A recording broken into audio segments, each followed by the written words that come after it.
Badakizue zer behar duen Euskadik? Berriro ere, hemen dato pila batez esku artean, denak nolabait erabili ezinik. Eta kitxo! Kitxo! Alderdi sozialista irabazle, 13 eta Tira, ikusten duzu, hauteskunde kanpainak zenbaterainoko emango ote digun, tira, 40 urte.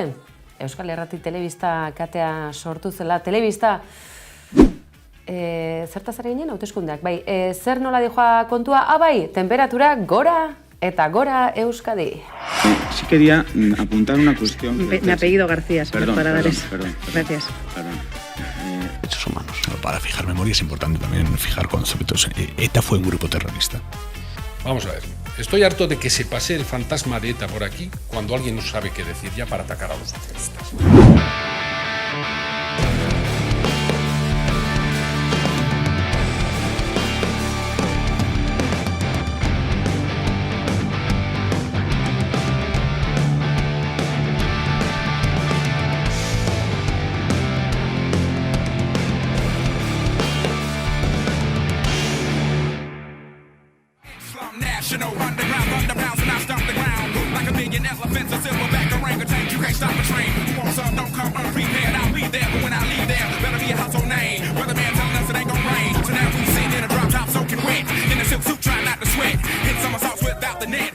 Eta behin baina gehiagotan gogora ekarri dizuegu eta geure buruari ere gogora ekarriko diogu beste behin ere ez ditzagun ahaztu palestinarrak, ez dezagun ahaztu Gazan gertatzen ari dena eta Israelgo estatuak gauzatzen ari den genozidioa. Aurrekaririk gabeko behintzat, gure garaiko historian behintzat, ezagutu ez dugun krudelkeria maila guztiak hautsita, honezkero eta tira. Ez da bakarrik ez protestak badirela, Google-go langileak New Yorken ikusi berri dituzuen bezalaxe, World Press Fotoren saritu edota izendatuen artean ere, zoritxarrez Gazako dramaren irudia izango da aurtengoan garaile eta ikusien.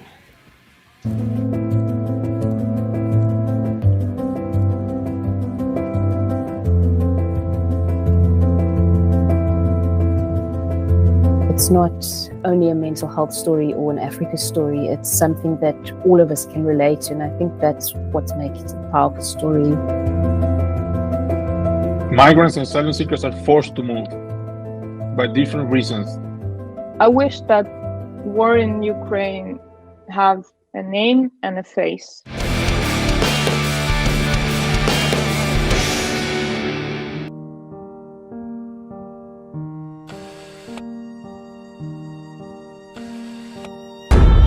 Podrá llevarse sus pertenencias actuales, su informe médico.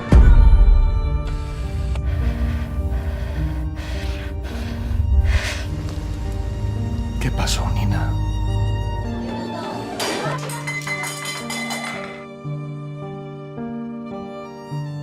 In today's world, one of the highest goals in life is having a job. هناك لبنان، هناك سوريا، وهناك الأردن.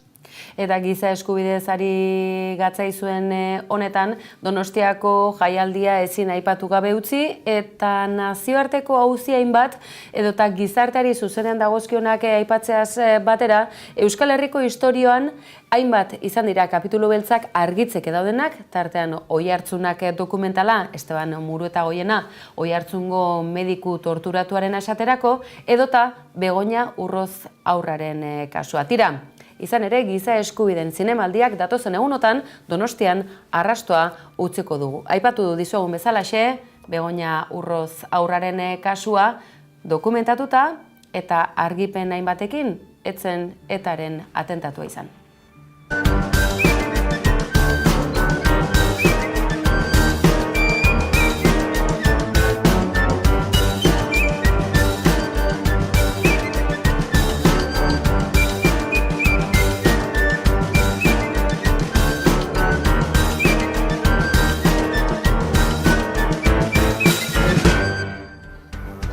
eta dokumentalgintzan oinarritutako lan honek pantaila handian ekarriko duena Donostian eta hamarkada batzuk atzera eginda gertatutakoa. Argipen batzuk interesgarriak 2000 urte bueltan Ernest Lluckek argi eta garbi izan zuelako etaren erantzukizuna zela Begoña Urroz 20 hilabeteko haurraren heriotza. Frankismo garaian etzen behar bezala ikertu eta etzen inondik inora ebazpenik izan. Gertatutakoa horrela geratu da urte guztiotan zehar eta hipotesiain bat mahai gainean izan da Arabako ekoiztetxe honek dakar Donostian duela hamarkada batzuk gertatutakoa eta Begoña Urroz nafartar bikote gaztearen lehen haurraren heriontzaren erantzukizuna non dagoen argitzeko helburuz. Besteak beste, argi diote, bestelako talde armatu baten erantzukizuna izan zela eta etzela eta erakundearen ekintza izan.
Quería apuntar una cuestión. Mi apellido García, perdón, para dar perdón, eso. perdón. Gracias.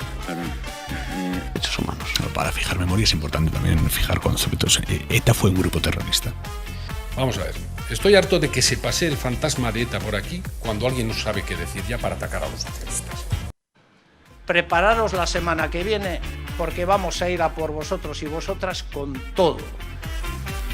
Hori esan omen zioten, Arnaldo Otegik zioen hautagai baten ahotsa zela hori eta besteak beste argi biltzeko Euskal Herria Bilduk gauzak ez dituela erraz izango eta zenbaitzuk behintzat eskuetan duten guztia erabiliko dutela, baliatuko dutela, ez dadin garaile izan edota ez dezan jendartearen ordezkaritza zabal baten ahotsa eraman Gasteizko legebiltzarrera. Tira, ikusten duzue kanpainaneko erdaldun datorkigula sare sozialei dagokienen eta adierazpen nagusi hauei dagokienen, baina tira, goazen irakurketa honekin segitzeko Otegi jaunaren azken hitz horiek berreskuratzera. Porque no podemos permitir que sigáis creciendo a costa del resto de los partidos políticos. Esto es lo que sucedió, esto es lo que nos dijeron y esto es lo que están cumpliendo. Gauzak honela eta erakunde armatuaren definizioa eta gatazkari lotutako lerroburu sorta azken orduotan albiste nagusi bilakatzen ari zaigu. Entzutegi nazionalean kereila ere badu gainera Arnaldo Otegik berak duela 4 hamarkada gertatutako atentatu baten harira. Saltxa-maltxa honezkero egon badago, mai gainean dugu eta besteak beste Otxandian oren betaurrekoi buruz ere aipamenik izan da eta zenbait horretan oso tematuta dabiltza. Fake ote da Otxandiano jaunari betaurrekoak kanpainaren harira jarri zaizkiola eta akaso behar ez dituela, guk froga badugu, duela 4 urte atzera eginda, kolpez kolpe lantaldeko kideok hain zuzen ere, plaza hutsak ekimenaren harira, Otxandiano jauna elkarrezketatu genuen Donostiako Egia auzoko plaza haundin. Herrian badago impulso bat edo pulsio bat, ez? Berdinzalea, nolabait, garai berri hauetara egokitzeko, igual behar zen transizio oso bat. tira, zuzenketatxo hau ekarri nahi izan dugu, eta eguneroko kontua, Maialen Ferreira, Gabon, kazetariok egindako lana edo froga objektiboak mahai gainean jartzeko aukera, egia esan da, hauteskunde kanpainak izan ditu momentu ezberdinak eta argi dago, asteburuaz geroztik, temperaturak gora egin duela, atarikoan esan dugu, gora eta gora Euskadi, baina ene bada, zertara helduko ote gara, betaurrekoak espaldin badira, jardun armatuei edota biktimei zuzenean dagozkien auzi mingarri, zail eta zentzu handiz kudeatu beharrekoak badirudi edonork erabilitzakeela. Merke, ateratzen da kontu hau? Bai, hori da ez, azkenean, badakigu, lehenengoko astea oso lasaia izan genuen, ez, kanpaina astea, gabarra zegoela eta beste afera batzuk zeudela eta, baina aste honetan, gogor zartu dira, bereziki ez EH Bilduren aurka eta azkenean hor ikusten da, ez, urduritasun puntua dagoela eta inkestak lehen aldiz, inkestaia guztiak, ez, esaten baitute, EH Bildu lehengoko indar moduan agertuko dela, ez, eta naiz eta gero ez lortu gobernatzea eta gobernura heltzea, azkenean badakigu EAJak eta PSEek akordio luze bat dutela eta hori berretxiko dutela edo behintzat biak horren aldea apostu egingo dutela. Baina badakigu ez, azkenean EAJ urdurik xamar dago eta Espainia mailan ere ez dute ikusten begi honekin ez, EH Bilduk gainbeste indarra eukitzea ez, eta horregatik behin eta berriro eurek saiatzen dira etaren afera mai gainean jartzen, badakitelako behar bada, hori min egin dezaketela, diezakeiola EH Bilduri ez, baina azkenean uste dutez hemen Euskal Herrian badakigula zer dagoen horren atzetik ez, eta botantei ez diela inongo minik egingo.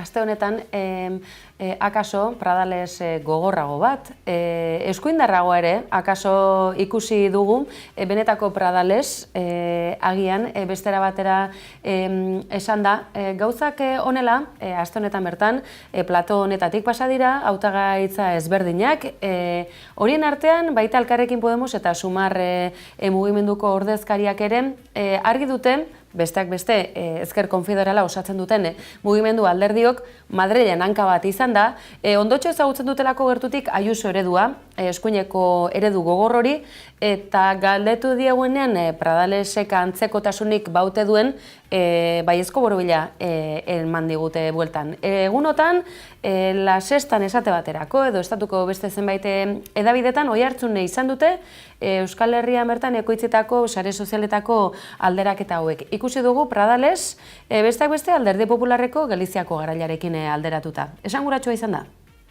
Si quieres un presidente que te engane, no me votes. Si quieres un gobierno que intente controlar tu vida, no me votes. Si quieres un presidente que chequito teu para dar los independentistas, no me votes.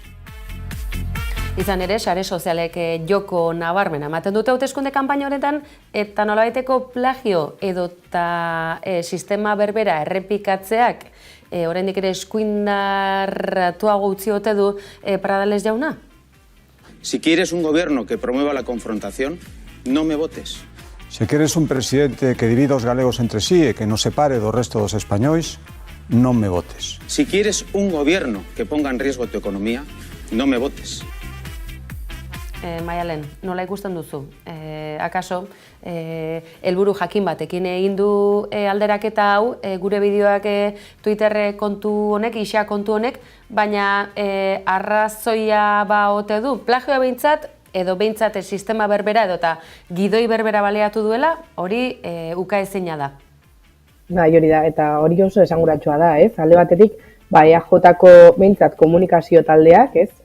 Alderdi Popularra gertutik jarraitzen dutela, ez? Azkenean ez dut uste kasualitatea izan dela, ez? Eta azkenean, badakigu, behar bada gidoi hori jarraitzea edo mezu horiek ematea publikoan eragin bat dauko, baina niri ez litzateke gustatuko, ez, EAJko botante izango banitz, ez, Alderdi Popularraren gidoi berbera errepikatzea, naiz eta mezu berberak ez egin, baina bai forma oso antzekoa da, ez, eta azkenean ikusi izan dugu bere diskurtso askotan, ez, Pradalesen diskurtso askotan, non saiatu dabe bai, segurtasunaren afera esartzen, ez, esan ez, bueno, Euskadi geroz eta segurtasun gutxiago daukola, ez? Eta lapurreketak badazela, ez? Eta azkenean hori bai da gidoia, bai eskuma edo ultra eskumarantz joatea. Eta azkenean eura jakingo dute, ez? Baina badakigu bai AJ ere oso neurri progresistak ez ditula, ez? Eta azkenean hori ikusten da, eta kanpaina baten erne egoten baldin bazara, asko ikusten dire, mezu politiko esanguratsu asko, eta hau da bat.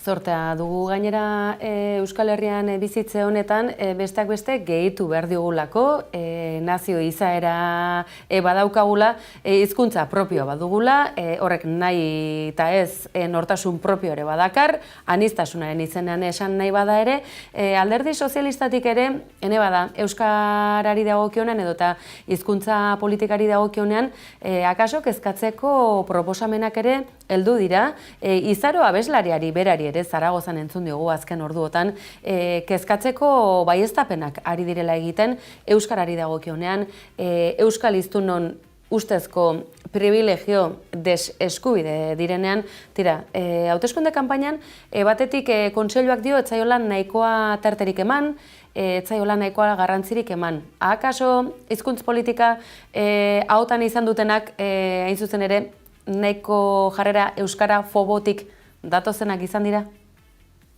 Bai, hori da, ez, azkenean ikusi izan dugu, nortzuk hitz egin dute euskarari buruz kanpainan, Vox eta PP gehien bat.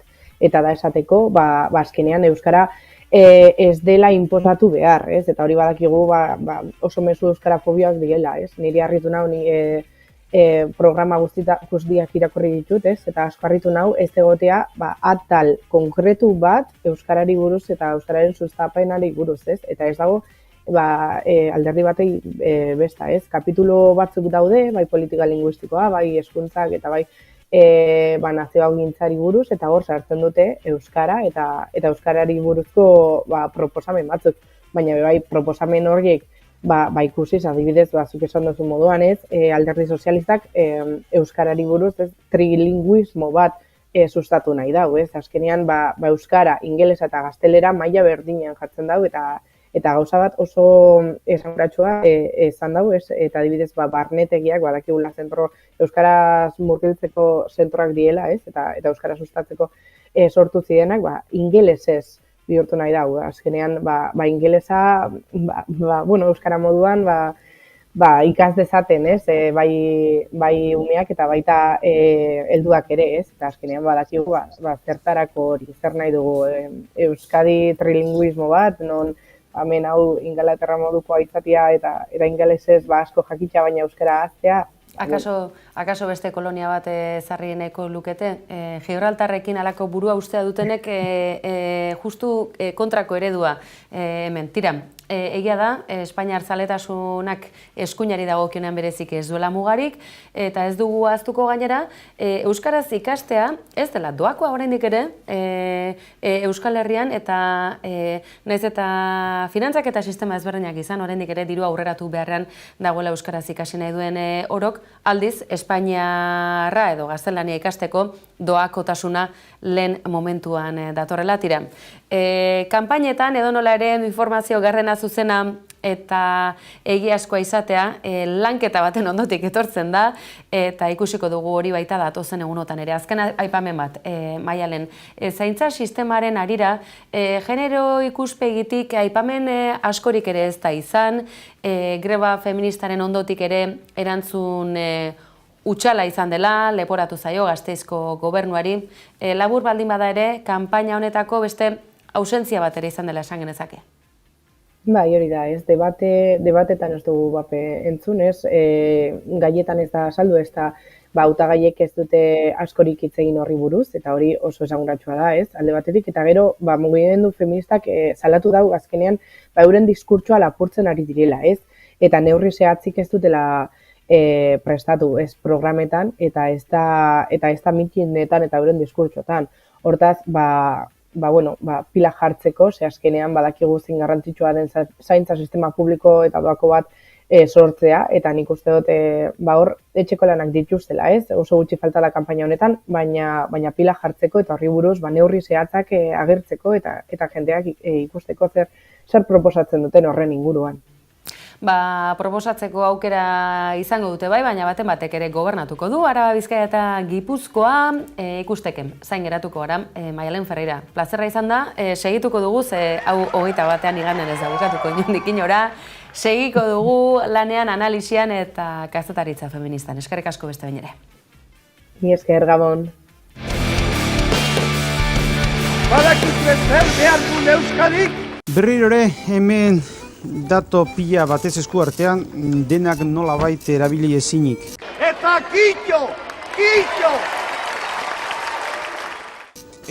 Alderdi sozialista irabazle, 13 eta... Gusten duzu, hauteskunde kanpaina honek askorako emango digula, eta nola ez, Amatiñoren irudi hauek, badakizuen ondi datozen, atzera egingo dugu, 4 hamarkada, dagoeneko hamarkada horiek dituzuenok, esango duzue, Euskal Telebistarekin batera hasi zinetela, hasi ginela, egungok, akaso, sare sozialetatik eta bestelako plataformetatik edan eta jango duzuen arren, telebista analogikoa eta lurreko telebista ohikoak izan duen ibilbideaz, luze eta zabal aritzeko aukera izango dugu asteburu honetan Urtzi Urkizu kazetaria, hemen platonetan bertan izango dugulako, txoria odeien artean galdu ote zen, nora ote doan, zeinen garrantzitsua are gehiago aro digital otan. Tira, aitzakia honekin azken urteotako irudi batzuk berreskuratu nahi izan ditugu, misioa zein izan zuen sorreran Euskal Telebistak, eta iparra non beharko lukeen berriz ere freskatzen hasteko. Zer da ondoko soinu hori? Infernuko kilker mekaniko bat dirudi.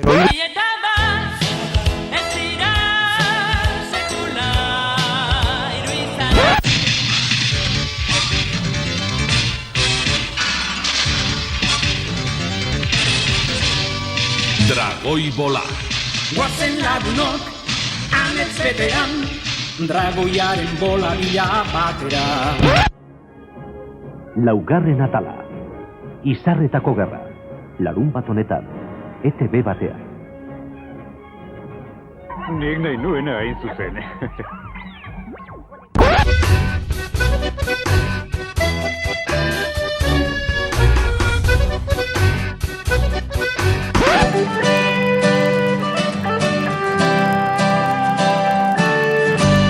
Ez daki logo den kaden. Presentan su tercer disco. El Verdugo tiene miles de caras, según ellos, y ese es su título.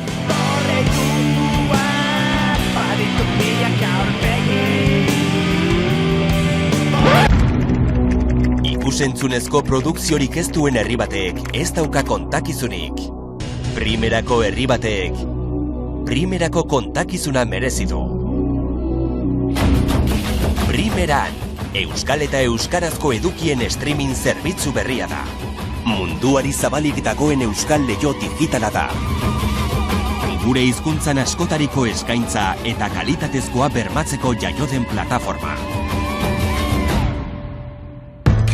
Gabon eta urte berrion. Naiz eta erabateko egia izanez, pentsa dezagun unetxo batez gure Euskal Telebista hau realitate oso bat pasatzen den.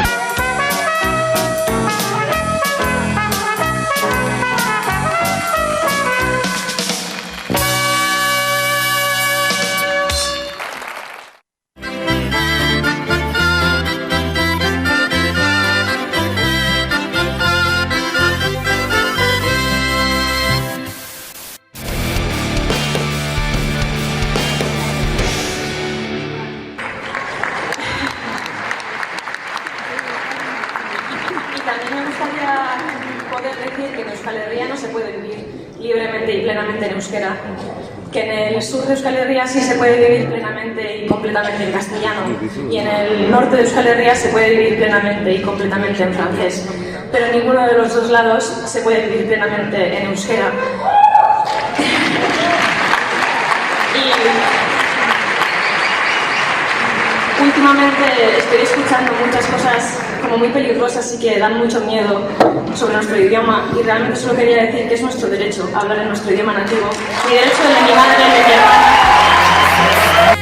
Eta ikusten duzue, non eta Zaragozan bi obariorekin Izarok zer nolako adierazpenak egin dituen kezkatzeko eta beldurtzeko moduko adierazpenak, baieztapenak egiten ari direla, batean eta bestean batez ere eskuinaldetik, euskarafobiatik, espainiar zaletasun suntsitzaile horretatik, eta euskaraz bizitzeko ahalmenik gabe segitzen dugula.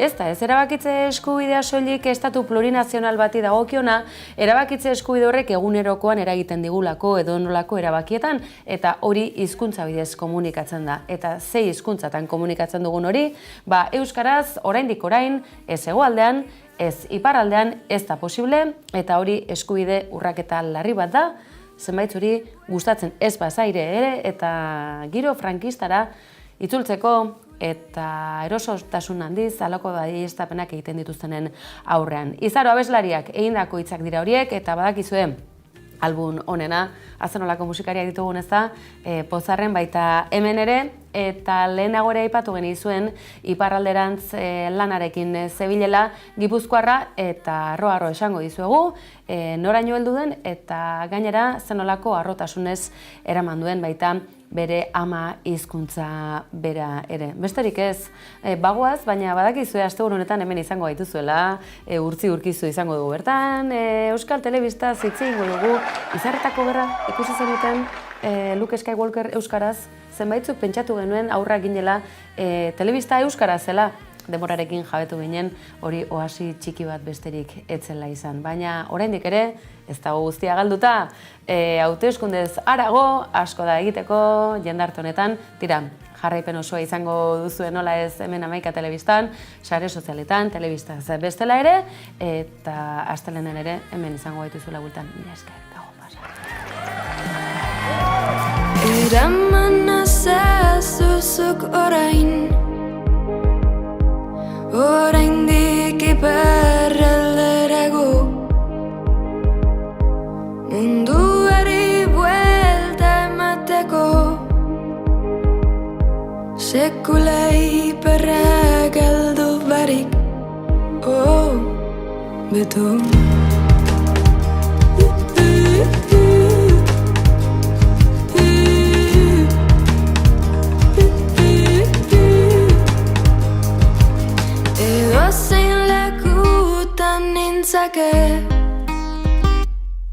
Bertako bertan jaio banintz,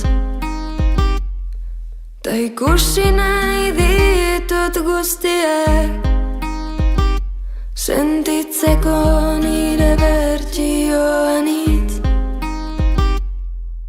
Zatoz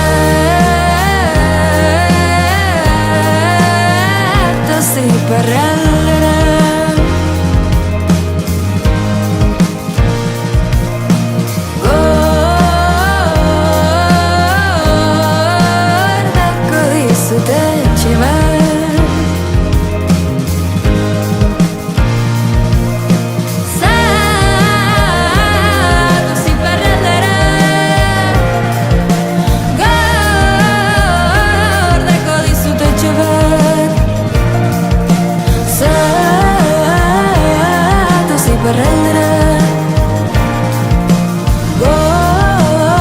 gordeko dizute